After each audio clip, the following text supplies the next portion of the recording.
Hi అండి అందరికీ. రేపేంటో అందరికీ గుర్తుందా అండి? శనివారం, కార్తీక మాసం, ఏకాదశి కూడా కలిసి వచ్చిందండి.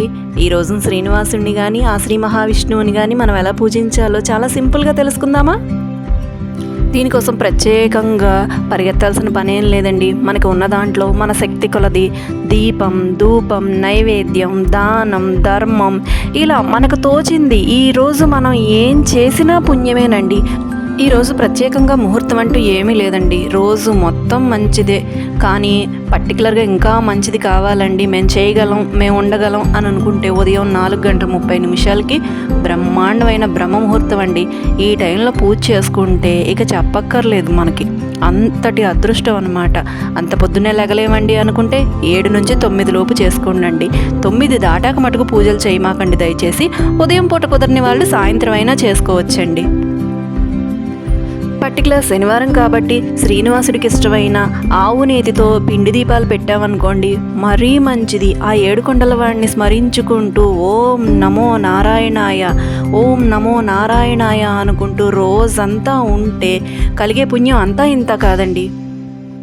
ఈరోజు ఏ పని చేసినా చేయకపోయినా కనీసం ఒక్క ఉసిరి దీపం దానం ఇవ్వండి, వైకుంఠ ప్రాప్తి కలుగుతుంది.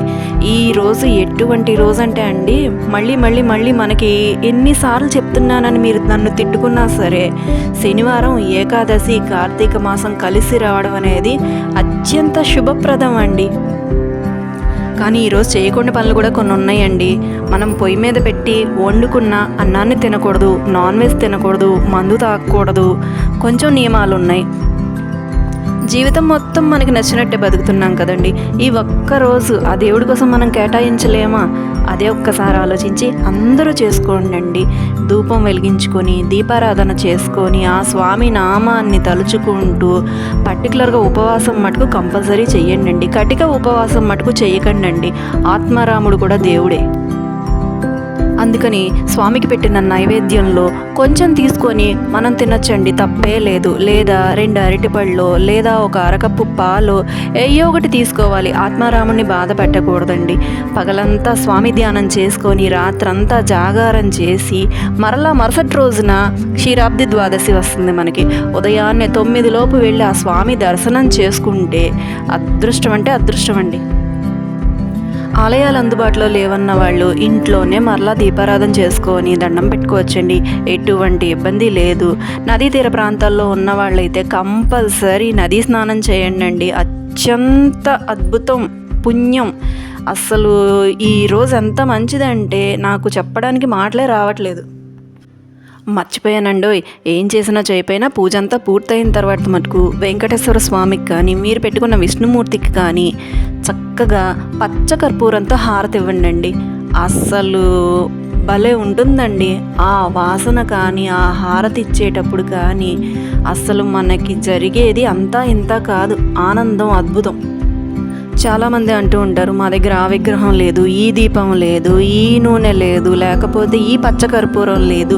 ఇవేమీ లేని వాళ్ళైనా సరే ఏం చేయొద్దండి, 2 చేతులు ఎత్తి దట్నం పెట్టి ఓం నమో నారాయణాయ, ఓం నమో నారాయణాయ అంటూ రోజు మొత్తం 108 సార్లు కనీసం మీరు ఆ జపం చేసినా చాలండి.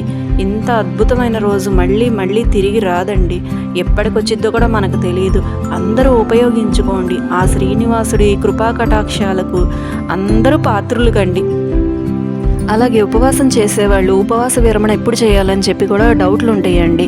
ఉపవాస విరమణ మరుసటి రోజు ఆదివారం ద్వాదశి ఉంది కదండి, 9 లోపు విరమణ చేసి ఏదో ఒక పలహారం తీసుకోండి, సరిపోతుంది.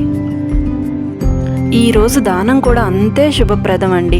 మీకు తోచిన దానం చేయండి, మీ దగ్గర ఉన్న దానం చేయండి. అప్పు చేసి మటుకు చేయమాకండి. ఏ పని చేసినా సరే మీ దగ్గర ఉన్న దానిలో చేయండి. మన స్తోమతకు తగ్గట్టుగానే మనం దానం కూడా చేయాలి. ఏమీ లేవండి, వండిన ప్రసాదాలే ఉన్నాయి అంటారా? ఆ ప్రసాదాన్నే కనీసం ఒక్కళ్ళకి పెట్టండి. ఆ ఒక్కళ్ళు కూడా మనకు అందుబాటు కాలేదా, తినడానికి ఎవరు రాలేదా అదృష్టం లేక, కనీసం ఆవులు ఉంటాయండి, ఆవుకి కనీసం అంత పెట్టినా చాలు ప్రసాదం.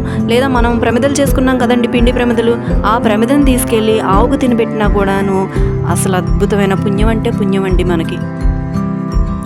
అలాగే ఈరోజు బియ్యంలో చిటికెడు ఉప్పేసి అంత బెల్లం ముక్కేసి ఆవుకు నైవేద్యంగా పెట్టినా కూడా చాలా మంచిదండి. చాలామంది బియ్యంలో ఉప్పు ఎక్కువ వేసేసి పెడతారు, ఆవుకి వికటించిద్దండి. అలా పెట్టకూడదు, లేని పాపాన్ని మనం తీసుకుంటాం అనమాట. చిటికెడు ఉప్పు మాత్రమే వేసి బియ్యంలో అంత బెల్లం గడ్డబెట్టి ఆవుకు పెట్టండి.